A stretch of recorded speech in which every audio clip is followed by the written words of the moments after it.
प्यारे बच्चों, आइए अब हम सर्वश्रेष्ठ क्लास दयाल सक्सेना द्वारा लिखी हुई पाठ मानवीय क्रमांक की देवी चमक को पढ़ने के प्रयास करते हैं। और सबसे पहले हम आपको ये बता दें ये चैप्टर थोड़ा सा लंबा है, इसलिए आपको दो पार्ट में मैंने डिवाइड किया है। भाग एक में स्टार्टिंग से लेके 73 वर्ष की जिंदगी जीविका का एक्सप्लेनेशन आपको प्रस्तुत किया जाएगा। इसके आगे के भाग अगली वीडियो में आपको जानने और पढ़ने को मिलेगा। तो आइए जानते हैं संस्कृत सक्सेना द्वारा लिखी हुई मानवीय क्रमांक की दिव्य चमक। तो एक ऐसे व्यक्ति के बारे में मानवीय क्रमांक की दिव्य चमक पाठ का शीर्षक रखा गया जो कि एक विदेशी होने के बावजूद भी भारत की संस्कृति में रंग गया और यहीं का होकर रह गया। एक ऐसे व्यक्ति जिनका नाम है फादर वोल्के, जिनका पूरा नाम फादर कालिन वोल्के, जो कि एक विदेशी थे और भारत में आकर अपना संपूर्ण जीवन भारत में हिंदी साहित्य को आगे बढ़ाने के लिए, हिंदी साहित्य में हिंदी भाषा को आगे बढ़ाने के लिए इन्होंने अथक प्रयास किया। तो आइए सबसे पहले पाठ के शीर्षक मानवीय क्रमांक की दिव्य चमक क्यों है, कैसे है, इसके बारे में इसका अर्थ क्या होता है, इसके बारे में हम आपको जानने और समझाने का प्रयास करते हैं। इसमें एक ऐसे व्यक्ति जिनका नाम फादर कामिल वोल्के है, इनके द्वारा जो योगदान दिया गया उसमें सर्वश्रेष्ठ सक्सेना कहते हैं कि किस तरह से एक विदेशी व्यक्ति जो भारत को अपना कहने वाला व्यक्ति रहा, उनका जन्म बेल्जियम जो कि यूरोप का एक हिस्सा है वहां पर होता है और धर्म से जाति से ये बौद्ध धर्म को मानते थे। ईसाई परिवार में जन्म लेने के बावजूद भी इनको हिंदी या हिंदू कह सकते हैं, हिंदी सभ्यता संस्कृति में एक मन इनकी आध्यात्मिक श्रद्धा के द्वारा उत्पन्न हुई और किस तरह से भारत में रहते हुए लोगों से मिलते थे, लोगों के बीच में अपनी बात रखते थे और एक तरह से लोगों पर अपनी करुणा की दिव्य छाया फैलाए रहते थे। इसलिए इस पाठ का नाम रखा गया है मानवीय करुणा की दिव्य चमक। मनुष्य के अंदर की जो करुणा होती है उसकी जो सबसे बड़ी पराकाष्ठा होती है, सबसे चरम उत्कर्ष जो होता है वो फादर वोल्के के जीवन से हमें प्रेरित करने का प्रयास किया जाता है या प्रेरणा मिलती है कि फादर वोल्के एक ऐसे व्यक्तित्व रहे जो कि विदेशी होने के बावजूद भी भारत के लोगों पर उनकी श्रद्धा और आस्था है। तो आइए जानते हैं फादर वोल्के के जीवन पर आधारित उनकी कुछ तथ्यगत बातें। स्टार्टिंग में सर्वश्रेष्ठ सक्सेना फादर वोल्के के जीवन में जो कष्टवाद आया था या पीड़ा आई थी, जीवन जो उनके समाप्त कर देने वाली ऐसी कथा आई थी, उसके बारे में हमें जिक्र करते हुए कहते हैं कि फादर को जहरबाद से नहीं मरना चाहिए। फादर अर्थात कामिल वोल्के जो कि पादरी थे, जहरबाद एक ऐसा रोग होता है जब शरीर में फोड़े होते हैं और फोड़े के अंदर मवाद बन जाता है और मवाद जब शरीर में फैल जाता है और वो अपशिष्ट बन जाता है तो उसकी वजह से जिसकी मृत्यु होती है उसको जहरबाद कहा जाता है। आज के शब्दों में कहा जाए तो आधुनिक कैंसर नाम जो दिया गया है वो जहरबाद का ही एक रूप है।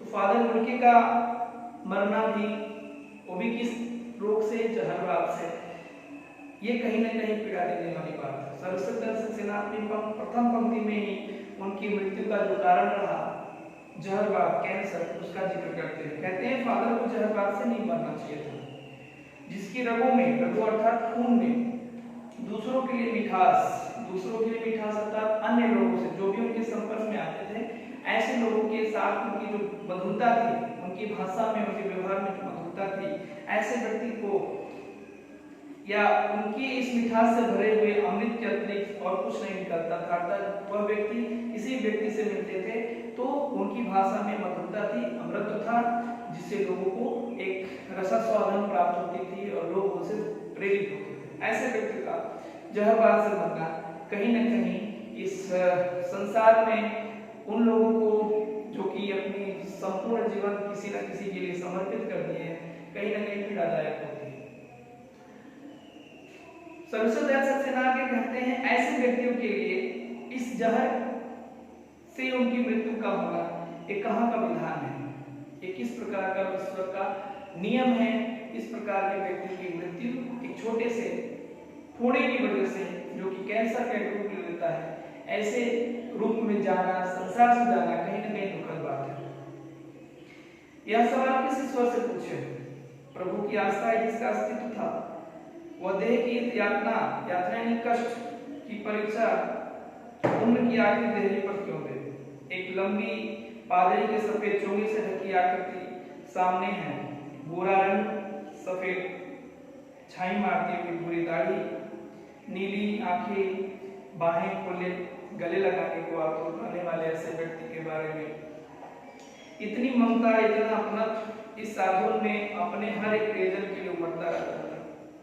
मैं 35 साल से इसका साक्षी था, तब भी जब वो इलाहाबाद में थे और तब भी जब वो दिल्ली आते थे। आज उन बाहों का दबाव मैं अपनी छाती पर महसूस करता हूँ। सर्वसदय सक्सेना फादर पुलके के बारे में, उनके व्यक्तित्व के बारे में, उनके रंग रूप के बारे में जिक्र करते हुए कहते हैं कि एक ऐसा व्यक्ति जो कि विदेशी होने के बावजूद भी भारत की संस्कृति में, सभ्यता में रंग गया था, ऐसे व्यक्ति की मृत्यु एक ऐसे रोग से हुआ जो कहीं न कहीं कष्टदायक है, पीड़ादायक है। उनके बारे में याद करते हुए उनको सर्वसदय सक्सेना कहते हैं कि वह व्यक्ति जो कि सबको अपना बनाने में एक महारत हासिल करता था, जिनके शरीर से एक गोरी सुंदर स्वरूप आकृति हमें सामने दिखती थी, जिनके चेहरे की आकृति, उनकी बुरी दाढ़ी कहीं न कहीं लेखक के जीवन में इस तरह से संबंधित थी कि कहीं न कहीं लेखक को भी पीड़ा महसूस कराती है। और लेखक ये भी मानते हैं कि उनका इस तरह से संसार से चला जाना कहीं न कहीं पीड़ादायक है। वह व्यक्ति जो हर एक व्यक्ति को गले से लगाने के लिए आतुर रहता था, व्याकुल रहता था, एक प्रियजन के रूप में मिलता था, उनको अपना बना लेता था, ऐसी विशेषता वाले व्यक्ति की मृत्यु ईश्वर ने कम उम्र में ही कर दिया।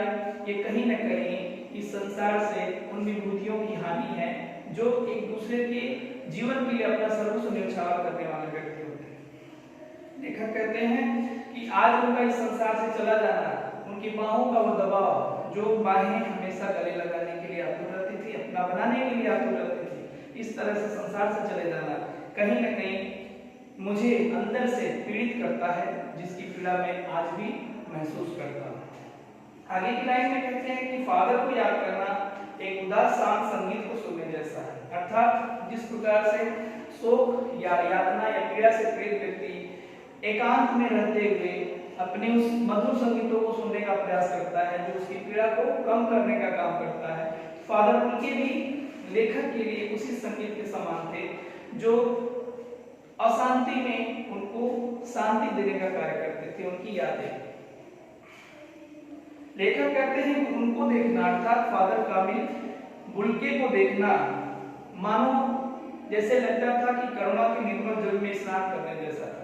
अर्थात लेखक जब फादर से मिलते थे तो उनको जैसे लगता था कि करुणा का एक सागर उमड़कर सामने आ गया हो और उस करुणा में बह जाना हर एक व्यक्ति की एक इच्छा होती है। लेखक आगे बताते हैं कि फादर से बात करना मानो कर्म के संकल्प से भरना था, अर्थात उनसे मिलने के उपरांत हर एक मनुष्य के अंदर प्रेरणा की ज्वाला ऐसी लगती थी कि वो अपने दैनिक जीवन के और आध्यात्मिक जीवन के कर्मों को करने के लिए आतुर हो जाता था, अभिप्रेरित हो जाता था, मोटिवेशन मिलती थी। लेखक आगे बताते हैं परिमल एक पत्रिका है जो इलाहाबाद से निकलती थी और उसके संपादक कभी-कभी फादर कामिल पुलके भी हुआ करते थे और फादर पुलके ज्यादातर समय लेखन में बिताते थे और उनकी हर एक लेखन में उनकी जो कृतियां होती थी इसी परिमल में छपती भी थी। परिमल एक तरह का संगोष्ठी भी है, एक समूह है, एक संस्था है जो परिमल के नाम से है और नई नई रचनाएं जो अनुदित होती हैं लेखकों द्वारा प्रकाशित की जाती हैं, उस परिमल संस्था में एक तरह से कह सकते हैं छनने का कार्य करती थी। वहाँ पे गोष्ठियाँ होती थी और गोष्ठियों में उन रचनाओं की जो आलोचना होती थी, समालोचना होती थी, उससे इस तरह से निष्कासन किया जाता था कि उसमें जितने भी विशुद्धियां हैं वो समाप्त हो सके। तो लेखक उन परिमल के दिनों को याद करते हुए कहते हैं कि मुझे परिमल के दिन याद आते हैं जब हम सब एक पारिवारिक रिश्ते में बंधे थे। पारिवारिक रिश्ते अर्थात फादर का मिलजुल के और लेखक के परिवार में फादर का एक स्थान ऐसा था जैसे लगता था कि वो उनके सगे संबंधी भी हैं। लेखक आगे बताते हैं कि हमारा उनसे मिलना पारिवारिक रिश्ते से बदलने जैसा था और उस पारिवारिक रिश्तों में फादर बुर्के को हम सम्मान और अभिप्रेरणा के रूप में उनको सर्वस्व या मुखिया मानते थे। हमारे हंसी मजाक को निर्लिप्त बिना किसी खेद के, बिना ही किसी क्षोभ के उनका मिला होना, शामिल होना हमारी गोष्ठियों में। गोष्ठी जब किसी रचना का या किसी विषय पर कई व्यक्तियों द्वारा अपनी अपनी बातें रखी जाती हैं या उसका एक हल निकाला जाता है तो ऐसे संस्था को, ऐसे अनुवाद को गोष्ठी कहा जाता है। लेखक कहते हैं कि हमारी गोष्ठियों में जब हम अपनी रचनाओं पर बहस करते थे उसमें भी फादर बुर्के बहस करते थे और गंभीर रूप से उसमें आलोचना और समालोचना का कार्य करते थे। हमारी रचनाओं पर विभाग बिना किसी डर के, बिना किसी हिचक के विभाग राय देते थे और सुझाव देते थे और हमारे घरों के किसी उत्सव और संस्कार में वो बड़े भाई और पुरोहित जैसे खड़े हो हमें अपने आशीष यानी आशीर्वाद से भर देते थे। लेखक कहते हैं मुझे अपना बच्चा और फादर का उसके मुख में पहली बार अन्न डालना याद आता है और नीली आंखों की चमक में तैरता उनका वात्सल्य, वात्सल्य यानी प्रेम, ममता भी जैसे किसी ऊंचाई पर देवदारू की छाया में खड़े होने जैसा महसूस होता है। लेखक बताते हैं कि फादर बुर्के का व्यक्तित्व इस प्रकार था, एक छायादार वृक्ष के समान थे जिसका जिक्र यहाँ पर देवदारू वृक्ष से किया गया। देवदारू वृक्ष मजबूत, मोटा और छायादार होता है। उसी तरह से लेखक कहते हैं कि फादर बुर्के का हमारी पारिवारिक संबंधों में उनका एक ऐसा स्थान था, एक बड़े भाई के रूप में, एक बड़े मुखिया के रूप में, एक बड़े पुरोहित के रूप में हमारे घर में आया करते थे और एक यादों का पिटारों में से लेखक कहते हैं मुझे वो पल याद है, वो याद हमेशा मेरे लिए यादगार बनी रहती है जब फादर बुर्के हमारे परिवार में मेरे छोटे बच्चे को जब अन्नप्राशन या अन्नग्रहण का संस्कार कराया जा रहा था उस समय लेखक के पुत्र को फादर बुर्के के द्वारा जो पहला निवाला डाला गया था उस निवाले को डालते समय उनके चेहरे पर जो ममता दिखी, वो नीली नीली आंखों में जो ममता, वात्सल्य, प्रेम, करुणा दिखा, वो शायद अविस्मरणीय है, उसे मैं भूल नहीं सकता। ये कहीं न कहीं फादर बुर्के के जीवन को एक नया रूप देता है कि वो विदेशी होने के बावजूद भी भारतीय संस्कृति में, भारतीय संस्कार के रीति रिवाजों में अपना मन लगाते थे और उसको बड़े ही श्रद्धा की दृष्टि से देखते थे। उसमें संबंधी के रूप में हमारे परिवार के एक अच्छे सदस्य के रूप में मिलकर रहते थे। लेखक कहते हैं फादर बुर्के के साथ जो भी संस्मरण की यादें थी वो इस प्रकार से थी कि एक घटना ऐसी है जिसको मैं याद करते हुए कह सकता हूँ कि वो घटना मेरे जीवन पर नई दिशा देने वाला घटना था। लेखक बताते हैं कि उनके साथ व्यतीत किए गए कुछ ऐसे पल हैं जिसमें से हर एक पल हमारे लिए बड़ा ही सुखद अनुभव देने वाला है, लेकिन कुछ यादों को वहां पर जिक्र करते हुए लेखक कहते हैं कि कहां से शुरू करें। अर्थात लेखक कहते हैं फादर बुर्के के साथ हमारा जो संबंध था या रिश्ते थे वो एक स्थान पर नहीं बल्कि अन्य स्थानों पर भी रहे। कहते हैं कुछ यादों के पिटारों में से यादों का जिक्र करते हुए कहते हैं कि वो याद इलाहाबाद की सड़कों पर फादर की साइकिल चलती दिख रही है। अर्थात एक याद के रूप में कहते हैं कि फादर हमेशा साइकिल से चला करते थे। एक याद आती है बातें उनकी कि वह हमारे पास आकर रुकते थे, मुस्कुराते थे और मुस्कुराते हुए उनका उतरना, साइकिल से उतरना कहीं न कहीं हमारे अंदर एक प्रेम और सरलता का एक जनक के रूप में कार्य करती थी। लेखक आगे बताते हैं कि जब हम किसी पुस्तक को या रचना को या पत्र को लिखते थे तो उस पत्र को हम फादर बुल्के को भी पढ़ने के लिए दिया करते थे और जब भी मिलते थे आपस में जब भी मिलते थे तो उन्हीं रचनाओं पर बात करते थे। तो लेखक कहते हैं कि जैसे ही फादर बुल्के हमारे पास आते थे उनसे हम मुस्कुराते हुए बात करते थे और वो भी मुस्कुराते हुए बात करते थे। कहते थे देखिए देखिए मैंने उसे पढ़ लिया और मैं कहना चाहता हूँ। लेखक कहते हैं कि जब हम लोग अपनी रचनाएं उनको दिया करते थे तो पढ़ने के उपरांत हमसे बात करते थे, उसकी बातें रखी जाती थी और उसकी जो विशुद्धियां होती थी, कमियां होती थी, उसको जिक्र करते हुए कहते थे कि मैंने उसे पढ़ लिया और उसमें क्या क्या समस्याएं हैं, क्या क्या विशुद्धियां हैं, उसको सुधारा जा सकता है। आगे लेखक कहते हैं कि फादर बुल्के को मैंने क्रोध में कभी नहीं देखा, अर्थात बुल्के का व्यक्तित्व सदैव हंसमुख रहा, आवेश में देखा, हाँ तेजी में देखा है, लेकिन कभी उनके चेहरे पर क्रोध नहीं देखा और ममता तथा प्यार में अलग छलकता महसूस किया और उनकी उस आवेश में सदैव हमें ममता देखा, प्रेम देखा, प्रेम का एक ऐसा सोता देखा, ऐसा सागर देखा जिसमें वो सदैव हंसते हुए मुस्कुराते हुए दिखाई देते थे। अक्सर उन्हें देखकर लगता कि बेल्जियम में इंजीनियरिंग के अंतिम वर्ष में पहुंचकर उनके मन में सन्यासी बनने की इच्छा कैसे जाग गई। जबकि घर भरा पूरा था तो भाई, एक बहन, माँ, पिता सभी थे। लेखक कहते हैं कि फादर बुल्के का इस तरह से भारत आना कहीं न कहीं सोचने के लिए विवश कर देने वाली घटना है।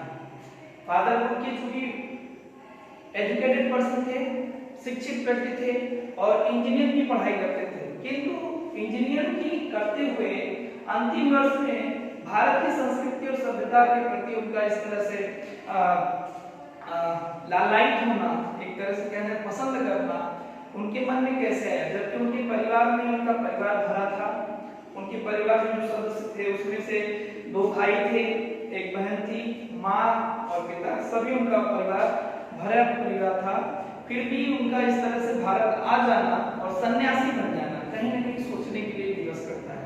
लेखक कहते हैं ये बातें सोचकर सदैव हमारे मन में एक अथक और कुंठा या कैसे संदेह का कार्य करती हैं, क्यों आखिर क्या मान रहा होगा कि फादर बुल्के भारत आने के लिए इतने उत्सुक हुए और लालायित हुए। उनसे हुई लेखक की बात इन पंक्तियों में बताने का प्रयास किया गया है, जिसमें फादर बुल्के और लेखक के बीच बातें हुई, उन बातों का जिक्र करते हुए क्या बातें हुई आगे लिखा है कि आपको अपने देश की याद आती है। तो फादर बुल्के कहते हैं मेरा देश तो भारत है, अर्थात मैं यूरोप को छोड़कर बेल्जियम में रेम्सचैपल जो उनका जन्म स्थान था उसको छोड़कर वो पूर्ण रूप से भारत में एक व्यक्ति इस तरह के बन गए थे जो सदैव भारत की संस्कृति, सभ्यता, भाषा और उत्थान के लिए सदैव प्रयासरत रहे। लेखक आगे कहते हैं कि मैं देश की बात तो कर रहा हूँ किंतु घर की बात करूं तो घर, आप बता रहे हैं कि मेरा घर भारत हो गया है, तो मैं आपकी जन्मभूमि के बारे में पूछ रहा हूँ। तो लेखक बताते हैं हाँ याद तो आती है, बहुत सुंदर है मेरी जन्मभूमि रेम्सचैपल। तो लेखक आगे कहते हैं मैंने उनसे पूछा घर में किसी की याद, तो फादर बुल्के मुस्कुराते हुए कहते हैं हाँ माँ की याद आती है, बहुत याद आती है। लेखक आगे बताते हैं कि ये सब प्रश्नों के जवाब देते हुए लेखक फादर के उस मनोभाव दशा का अनुमान लगा लेते थे कि किस तरह से माँ की बात आते ही लेखक एक ख्यालों में खो जाते हैं और उनकी स्मृति में डूब जाते हैं, अपने आप को एक पुत्र वत्सल या मातृ वत्सल के रूप में प्रस्तुत करते हैं। लेखक आगे बताते हैं कि फिर अक्सर माँ की स्मृति में डूब जाते देखा है। लेखक कहते हैं कि इन तरह के तमाम प्रश्नों का जवाब लेने के बाद लेखक फादर के मनोभाव को दशा को जानते हैं। वे कहते हैं कि जब भी माँ की बात आती है, रेम्सचैपल की बात आती है, उनके घर की बात आती है, तो लेखक उनकी यादों में डूब जाते थे।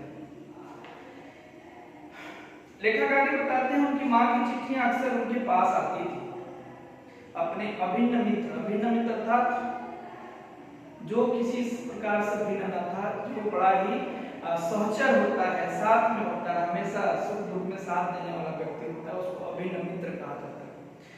लेखक कहते हैं कि फादर कामिल पुलके के मित्र सदैव उनको चिट्ठियां लिखते थे और डॉक्टर रघुवंश जो कि उनके मित्र थे वो लेखक को सदैव काली पुलके के घर से आए हुए पत्र को लेखक को दिखाया करते थे। पिता और भाइयों के लिए बहुत लगाव मन में नहीं था।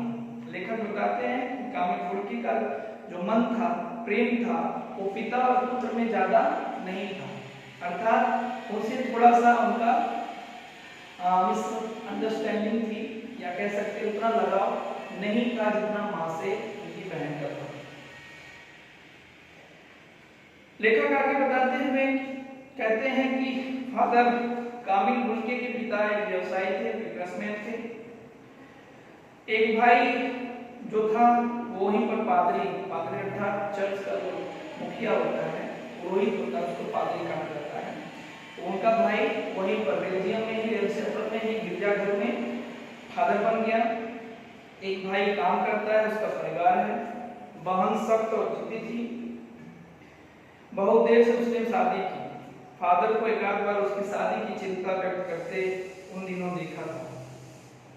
भारत में बस आने के बाद 2 या 3 बार अपने परिवार से मिलने भारत से बेल्जियम गए थे। लेखक बताते हैं कि फादर कामिल पुलके भारत में रहते हुए 1 से 2 बार अपने परिवार से मिलने के लिए एल्सेपर गए थे।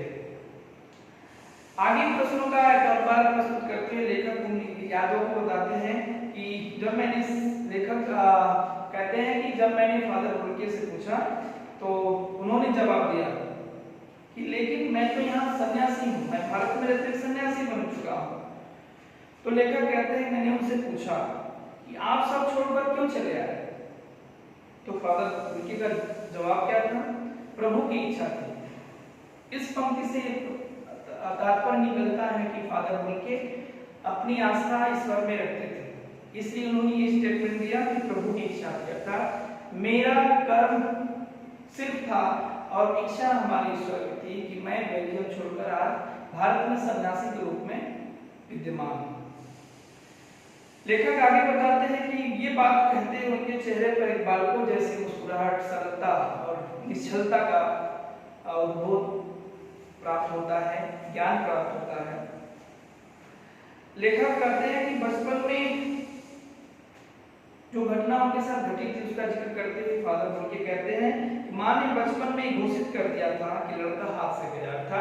फादर अपने बारे में बताते हैं कि मां ने उनसे एक नटखट व्यवहार की वजह से कहते थे कि ये बच्चा मेरे हाथ से अर्थात मेरे नियंत्रण से बाहर है। इस तरह की घटना जो कि बाल्यकाल की स्वाभाविक घटना होती है, वो घटना भी फादर पुलके के जीवन में स्थापित हुई या रही, जिसका जिक्र लेखक के सामने फादर पुलके ने किया था। और सचमुच इंजीनियरिंग के अंतिम वर्ष की पढ़ाई छोड़ फादर पुलके सन्यासी होने जब धर्मगुरु के पास आए और कहा कि मैं सन्यास लेना चाहता हूँ तथा एक शर्त रखी कि सन्यास लेते समय सन्यास रखने वाला व्यक्ति एक शर्त रख सकता था, एक नियम था उस समय। लेखक बताते हैं कि फादर पुलके ने जब अपने पुरोहित के पास गए और उन्होंने सन्यास लेने की इच्छा व्यक्त की तो फादर पुलके को भी एक ऑप्शन मिल गया कि उनको एक शर्त रखने का एक अधिकार प्राप्त हो गया। तो वो शर्त क्या थी? तो लेखक बताते हैं कि फादर पुलके ने बताया मेरा एक शर्त है, मैं सन्यासी बनूंगा, लेकिन मेरी एक शर्त है। वो शर्त क्या थी? कि मैं भारत जाऊंगा, अर्थात गुरुओं का, धर्म गुरुओं का, सन्यासियों का, अध्यात्म की जर्नी भारत में जाना चाहता हूँ, वहां की संस्कृति सभ्यता में रम जाना चाहता हूँ। ये फादर पुलके ने अपना शर्त रखा सन्यासी बनने के उपरांत। तो लेखक कहते हैं ये बात सुनने के उपरांत मैंने उनसे पूछा कि भारत जाने की बात क्यों उठी? तो फादर पुलके ने क्या जवाब दिया? नहीं जानता, बस मन में यही था। उनकी शर्त मान ली गई और वो भारत आ गए। पहले जीसेस संघ में 2 साल पादरियों के बीच धर्माचार की पढ़ाई की। जीसेस संघ एक ऐसा संघ होता है, एक ऐसा समुदाय होता है, लोगों का समूह होता है जिसमें जो धर्म गुरु होते हैं वो अब आए हुए शिष्यों को उस धर्म के बारे में, चाहे वो हिंदू हो, मुस्लिम हो, सिख हो, ईसाई हो, उस धर्म के रीति रिवाज, संस्कार, नियम को बताने का कार्य करते हैं। ऐसी संस्था का जिक्र किया गया जिसको जीसस संघ कहा गया। वहां पर फादर बुर्के को जाना पड़ा और 2 साल तक पादरियों के बीच में, पुरोहितों के बीच में रहना पड़ा और धर्म की बातें, आचार विचार की बातें जाननी पड़ी। फिर 9-10 वर्ष दार्जिलिंग में पढ़ते रहे। दार्जिलिंग जो कि भारत का पूर्वी हिस्सा है, वहां पर फादर बुर्के जाकर धर्म की शिक्षा पढ़ाई करते रहे। उसके उपरांत कलकत्ता, जिसको आज कोलकाता के नाम से जाना जाता है, वहां से उन्होंने अपनी ग्रेजुएशन की पढ़ाई कला वर्ग से किया, बीए से किया और फिर इलाहाबाद से एमए किया। मास्टर की डिग्री इन्होंने इलाहाबाद यूनिवर्सिटी से प्राप्त की। कहते हैं उस समय इलाहाबाद यूनिवर्सिटी में जो प्रोफेसर हुआ करते थे उनका भी जिक्र करते हुए लेखक बताते हैं किस तरह से वो प्रोफेसर भी फादर बुर्के से संबंधित थे, उनसे जुड़े हुए थे। कहते हैं कि उन दिनों डॉक्टर धीरेन्द्र वर्मा, जो कि हिंदी विभाग के अध्यक्ष थे इलाहाबाद यूनिवर्सिटी में, उनसे भी फादर बुर्के का एक सामंजस्य था, संबंध था। शोध प्रबंध प्रयाग विश्वविद्यालय के हिंदी विभाग में रहकर 1950 में पूरा किया। लेखक बताते हैं कि पीएचडी की डिग्री भी इलाहाबाद विश्वविद्यालय से फादर बुर्के ने प्राप्त की, जिसमें इनका जो विषय रहा 1950 में उन्होंने पीएचडी पूरा किया, वो विषय था रामकथा, उत्पत्ति और विकास। किस प्रकार से रामकथा बनी और उस कथा का उत्पत्ति क्या था, उसका विकास कैसे हुआ, यह विषय था, टॉपिक था, जिसपे फादर बुर्के ने पीएचडी की डिग्री प्राप्त की, जो शोध कार्य उन्होंने किया 1950। परिमल, जैसा कि मैंने पहले भी बताया था, परिमल एक पत्रिका थी, उस समय निकलने वाली, प्रकाशित होने वाली पत्रिका थी, जिसमें लेखकों द्वारा, लोगों द्वारा जो भी नवीन कृतियां होती थी उसका प्रकाशन किया जाता था। लेखक कहते हैं परिमल में रामकथा उत्पत्ति और विकास जो शोध विषय था, उसके कुछ अध्याय छपे थे जिसको लोगों ने पढ़ा था। फादर ने मातरलिंक एक ब्रिटिश पोएट हैं, लेखक हैं, कवि हैं, जिनकी एक रचना थी ब्लू बर्ड, उसका हिंदी में रूपांतरण फादर बुर्के ने नील पक्षी के नाम से किया था। बाद में सेंट जेवियर्स कॉलेज रांची, यानी झारखंड की राजधानी रांची में जो विद्यालय है सेंट जेवियर्स कॉलेज, वहां पर फादर बुर्के हिंदी और संस्कृत विभाग के विभागाध्यक्ष भी रहे और वहीं पर रहते हुए उन्होंने अपना प्रसिद्ध अंग्रेजी हिंदी शब्दकोश अर्थात डिक्शनरी का प्रदान किया या निर्माण किया और बाइबिल, जो कि ईसाइयों का एक पवित्र ग्रंथ है, उसकी भी इन्होंने हिंदी में अनुवाद किया। और वहीं पर रांची में, झारखंड में ही रहते हुए ये बीमार हुए और वहां से बिहार की राजधानी पटना आए और पटना में उनका स्वास्थ्य ठीक न हो पाया और अस्वस्थता के कारण उनको दिल्ली आना पड़ा और दिल्ली आए और चले गए अर्थात दिल्ली में आने के उपरांत उनकी मृत्यु हो गई और उम्र में 47 वर्ष की आयु भारत में व्यतीत करने के बाद संपूर्ण जीवन 73 वर्ष का जीकर इन्होंने इस मातृभूमि को, जिसको भारत की जननी को अपनी मातृभूमि के रूप में प्रस्तुत किया है, छोड़कर हम सभी के बीच से अलविदा हो गए। इस तरह से पहले पार्ट में हमने आपको बताया किस तरह से लेखक ने फादर बुर्के के पारिवारिक जीवन के बारे में, उनका किस तरह से एजुकेशन हुआ और कहां से हुआ, किस तरह से उनके संबंध लोगों से हुआ करते, जिसका अध्ययन किया। इसके बाद की जो पंक्तियां हैं वो अगले पार्ट में आपको पढ़ने को मिलेगी। धन्यवाद।